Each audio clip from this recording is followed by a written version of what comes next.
শয়তান কিংবা খারাপ জিন মানুষকে কেন ডিস্টার্ব করে জানেন?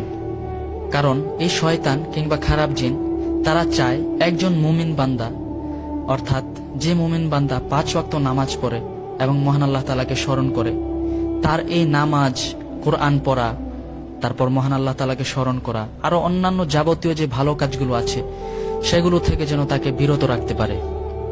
এই বিষয়ে মহান আল্লাহ তাআলা কোরআনের মধ্যে বলেন, ইন্না শাইতানা লাকুম আদুউন ফাত্তাখিযুহু আদুওয়া, অর্থাৎ শয়তান কিংবা খারাপ জিন তারা তোমাদের প্রকাশ্য শত্রু।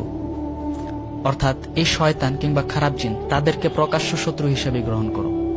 শুধু তাই নয় প্রিয় ভাইরা, রাসূল সাল্লাল্লাহু আলাইহি ওয়াসাল্লাম আমাদেরকে চমৎকার একটা আমল শিখিয়ে গিয়েছেন, আর তা হলো আপনি ঘুমানোর আগে আয়াতুল কুরসি এবং সূরা ফালাক আর সূরা নাস পড়ে ঘুমালে মহান আল্লাহ তাআলার হেফাজত আপনার উপর ঢাল হিসেবে কাজ করবে ইনশাআল্লাহ। আলহামদুলিল্লাহ। সুতরাং ভয় নয়, একজন মুমিন বান্দার যে বৈশিষ্ট্যগুলো, অর্থাৎ 5 ওয়াক্ত নামাজ আদায় করা, তারপর নামাজের পর আয়াতুল কুরসি পড়া, এরপর কোরআন তিলাওয়াত করা, দৈনন্দিন এই আমলগুলো যদি আপনি করতে পারেন, ইনশাআল্লাহ আশা করি আল্লাহ তাআলা আপনাকে অলওয়েজ হেফাজত করবেন ইনশাআল্লাহ। আল্লাহ আমাদের সবাইকে এই আমলগুলো করার তৌফিক দান করুন। আমিন।